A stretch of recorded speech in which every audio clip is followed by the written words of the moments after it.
ಪೊಲೀಸರ ಖಡಕ್ ಎಚ್ಚರಿಕೆಯ ನಡುವೆಯೂ ಕೂಡ ನಿಲ್ಲದ ಪುಂಡಾಟ.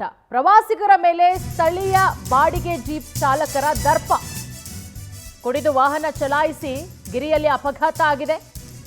ಚಿಕ್ಕಮಗಳೂರು ತಾಲೂಕಿನ ಮುಳ್ಳಯ್ಯನಗಿರಿ ರಸ್ತೆಯಲ್ಲಿ ನಡೆದಿರುವಂತಹ ಘಟನೆ ಇದು. ನೋಡಿ, ಪೊಲೀಸರು ಎಷ್ಟೇ ಖಡಕ್ ಎಚ್ಚರಿಕೆ ಕೊಟ್ಟರೂ ಕೂಡ ಈ ರೀತಿಯ ಘಟನೆಗಳು ನಡೀತಾನೆ ಇರುತ್ತೆ. ಪುಂಡ್ರ ಪೋಖರಿಗಳಿಗೆ ಕಡಿವಾಣ ಹಾಕೋದಕ್ಕೆ ಸಾಧ್ಯ ಆಗ್ತಾನೆ ಇಲ್ಲ. ಬೆಂಗಳೂರಿನಿಂದ ಬಂದಂತಹ ಪ್ರವಾಸಿಗರ ಕಾರಿಗೆ ಡಿಕ್ಕಿ ಹೊಡೆದಿರೋದು ಚಿಕ್ಕಮಗಳೂರು ತಾಲೂಕಿನ ಮುಳ್ಳಯ್ಯನಗಿರಿ ರಸ್ತೆಯಲ್ಲಿ ನಡೆದಿರುವ ಘಟನೆ. ಅಪಘಾತದ ರಭಸಕ್ಕೆ ಪ್ರವಾಸಿಗರ ಕಾರು ಜಖಮಾಗಿದೆ. ಅಶ್ಲೀಲ ಪದಗಳಿಂದ ನಿಂದಿಸಿರುವ ಕೆಲ ಜೀಪು ಚಾಲಕರು ನಾವು ಲೋಕಲ್ಲು, ಏನೂ ಮಾಡೋಕ್ಕಾಗಲ್ಲ ಅಂತ ಆವಾಜ್ ಹಾಕಿದ್ದಾರೆ. ಸ್ಥಳೀಯ ಜೀಪು ಚಾಲಕರ ವರ್ತನೆಗೆ ಪ್ರವಾಸಿಗರು ಬೇಸರ ವ್ಯಕ್ತಪಡಿಸಿದ್ದಾರೆ.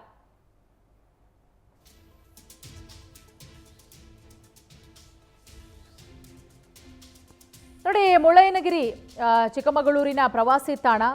ದಿನನಿತ್ಯ ಸಾವಿರಾರು ಸಂಖ್ಯೆಯಲ್ಲಿ ಪ್ರವಾಸಿಗರು ಬರ್ತಾರೆ ಬೇರೆ ಬೇರೆ ಭಾಗದಿಂದ. ಆದರೆ ಅಲ್ಲಿ ಇರುವಂತಹ ಒಂದಷ್ಟು ಲೋಕಲೇಟ್ಸ್ಗಳು ಜೀಪ್ ಇಟ್ಕೊಂಡಿರ್ತಾರೆ. ಯಾಕಂದರೆ ಆ ಬೆಟ್ಟದ ತುದಿಗೆ ಕರ್ಕೊಂಡು ಹೋಗಬೇಕು ಅಂದರೆ ಆಲ್ಮೋಸ್ಟ್ ಜೀಪಲ್ಲೇ ಹೋಗಬೇಕಾಗತ್ತೆ. ಆ ಒಂದು ಜೀಪಿನ ಚಾಲಕರ ಒಂದು ರೀತಿಯ ವರ್ತನೆ ನೋಡಿ ಹೆಂಗಿದೆ ಅಂತ ಹೇಳಿ. ನಾವು ಲೋಕಲೇಟ್ಸು, ನಾವೇನು ಮಾಡಿದ್ರೂ ಕೂಡ ನಡೆಯುತ್ತೆ ಅಂತ ಹೇಳಿ ಬಂದಂತಹ ಪ್ರವಾಸಿಗರ ಕಾರಿಗೆ ಡಿಕ್ಕಿ ಹೊಡೆಯೋದಲ್ಲದೆ ಆವಾಜ್ ಕೂಡ ಹಾಕಿದ್ದಾರೆ.